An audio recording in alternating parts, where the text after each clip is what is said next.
Goody goody everyone. This is Dayhawk bringing to you episode 27 of Shaman King 2021. Hmm. It went from one ass whipping to another ass whipping.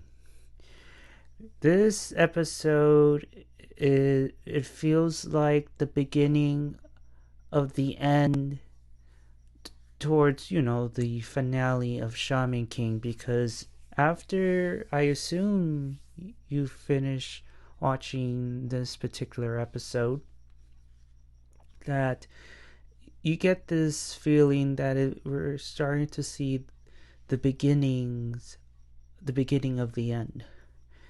And so it starts off where it lasts, where we could see Miki. He's um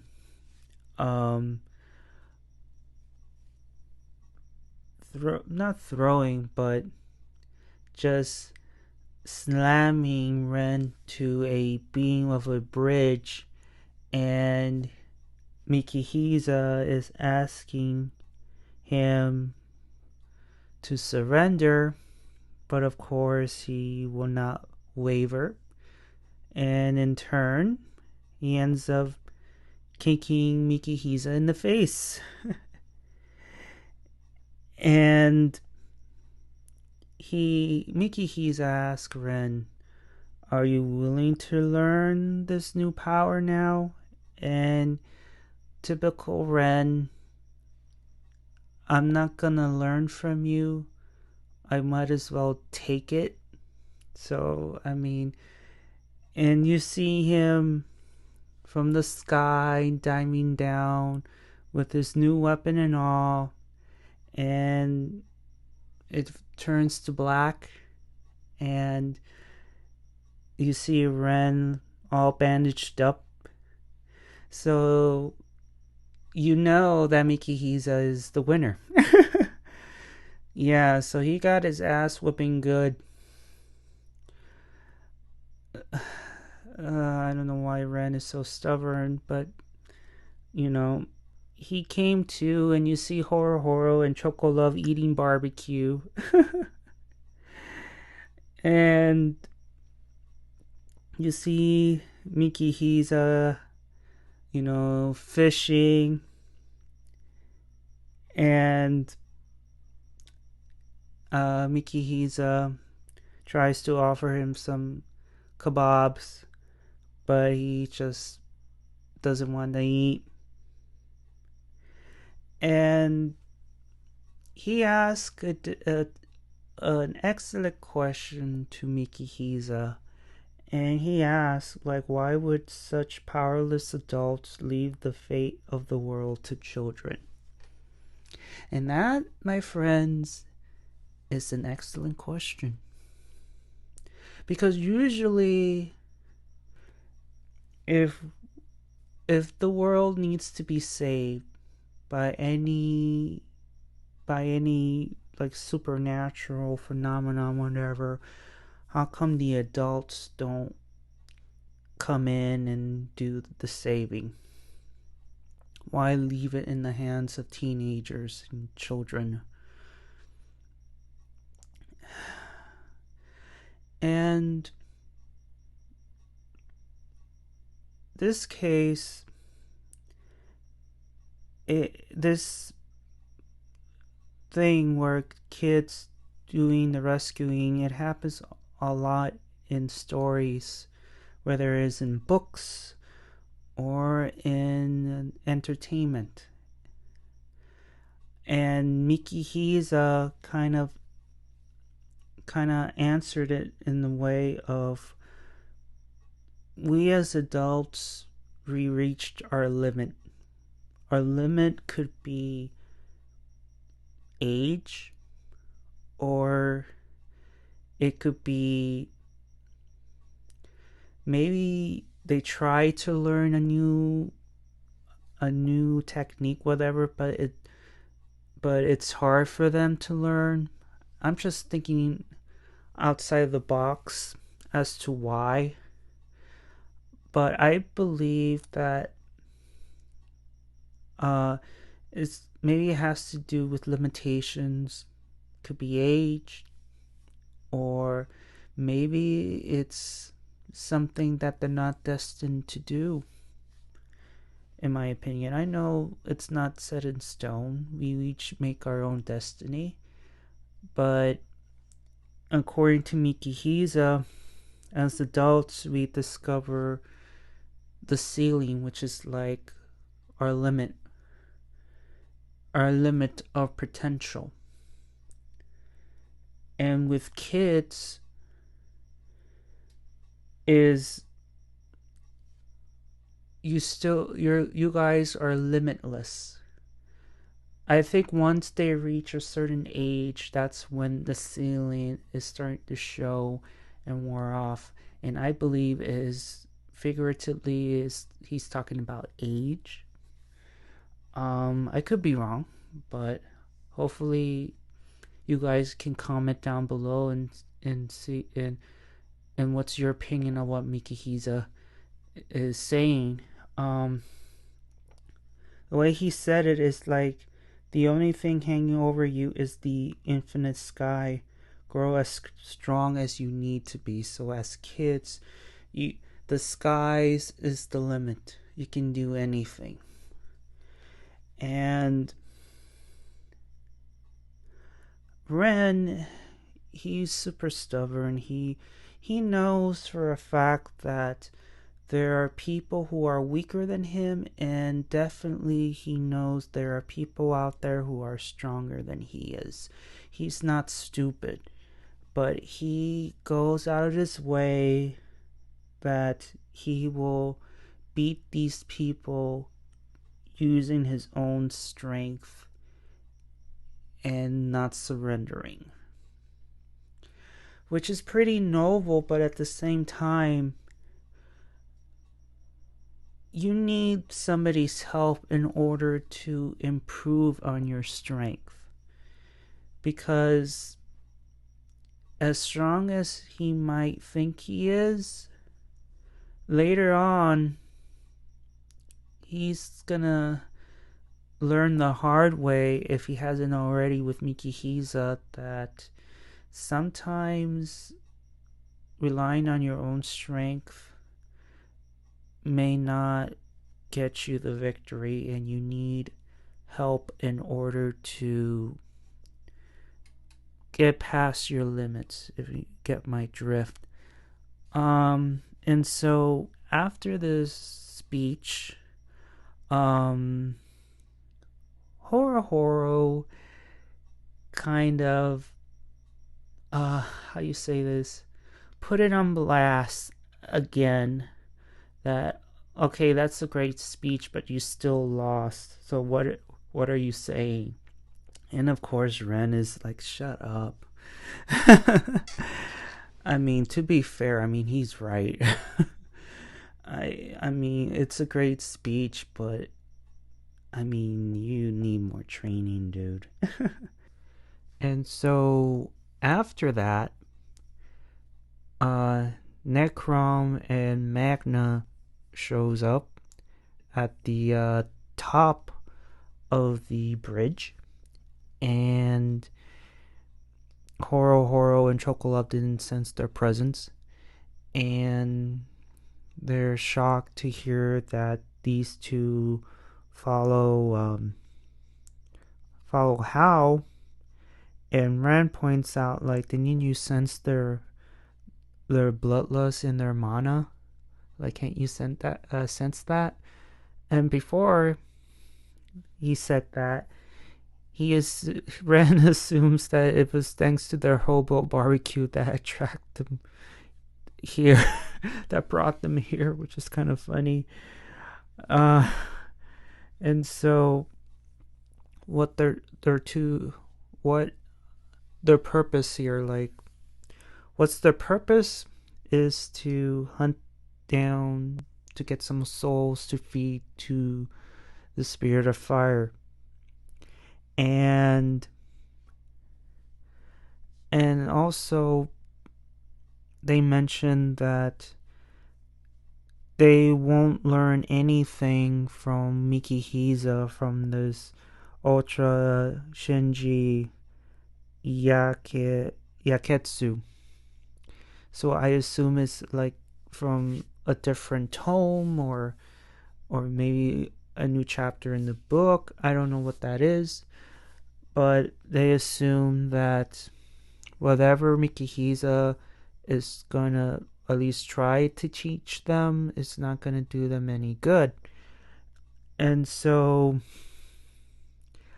Ren was like, took one of the barbecue sticks and just eats because in the beginning he didn't want any, but then he took one because he knows that you can't fight with an empty stomach. By God. Meanwhile, an oracle bell rings, and apparently these two kids are, their matches starts like right now, and they're missing these two kids. We're wondering where the hell is Mickey is at, and we later on, should I say it now or should I say it later? I should say it later because Yo, Manta, and Anna were minding their own business somewhere else, and they sense something in the air, and here comes Silva, and then now it leads back to the bridge with an oracle bell ringing, and it's discovered that Mikihisa is Mickey, and he needs to go to his partners to participate in their match. And of course he says that the reason why I participated in the tournament is to defeat Hao. I'm not in it to become king. He says so straight up. But you're dealing with Necrom and Magna, and he even said that if I have to defeat you to get to my match, so be it. But those two, even though they're members of HOW, they're still patch members, so they cannot interfere or get into a fight in any other way. So Necrom said that it's not us that you need to be worried about. And next thing you know, 3 members of HOW's group pop up out of nowhere, and one of them was an opponent Team Ren defeated. And so they're pretty much stuck between a rock and a hard place, because you're dealing with 5 people versus 3, with Ren still being up after that last battle, and poor Mikihisa has to go back and help his team members, because apparently House is after, well, not really How directly, but House followers are after people to kill them and get their souls so they could feed the spirit of fire. How they gonna do it, I have no idea, because I never seen anybody kill someone and have something that could contain a soul. We don't know that. And so,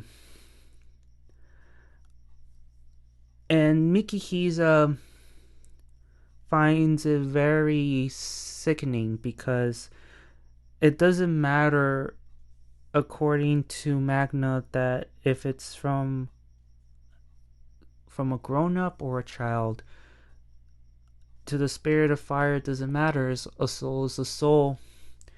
And Mikihisa was about to go on the attack, but Ren was like, "You need to leave. Your partner's needs you. We will handle it from here." And so Mikihisa leaves, and then next thing you know, we cut back to the kids who are waiting for Mikihisa. But next thing you know, these three women appear and decides to attack one of the kids, because you see her knight punching at the young kid, knocking one of his teeth out. And pretty much she states that we are here for your soul, so please do not fight back. But if you fight back, well, either way, you're gonna get killed. And as they're about to give him the finishing blow, luckily Anna and her group saves the day, because according to Anna, Silva pretty much knew what was going on and told Yo and Anna and Monta that, hey, can you do me a special favor? I fear that Hao is up to something, and they're probably going after contenders, and can you please, help out? And so that's where we're at right now. And then back to the bridge, we get to see one of them using their oversoul, and their spirit is a panda. And the first thing he did is destroy the barbecue. Why do you have to destroy the barbecue? God damn it, man. And he even said he's hungry. I'm like, the last thing you destroy is the food. Don't destroy the food, man, especially when you said you're hungry. So he ends up destroying the grub, but luckily Ren just kicks him in the face. And then he unleashes his oversoul, the Black Panda paw, but Ren just suddenly sliced his weapon in half. And not only that, he easily overthrew the second follower pretty easily. And then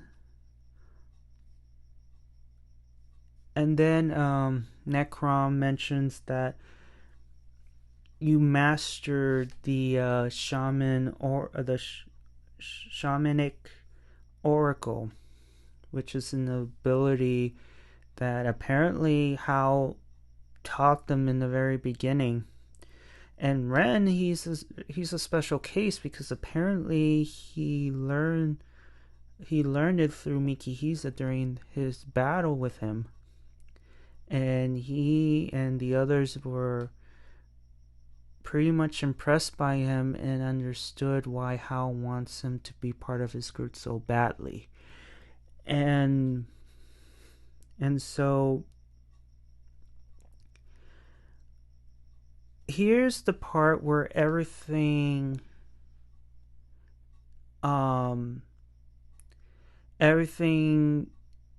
gets turned around for the villains, because Necrom mentions, either he mentions it or one of the followers mentions, that Necrom is the younger brother of Chrome.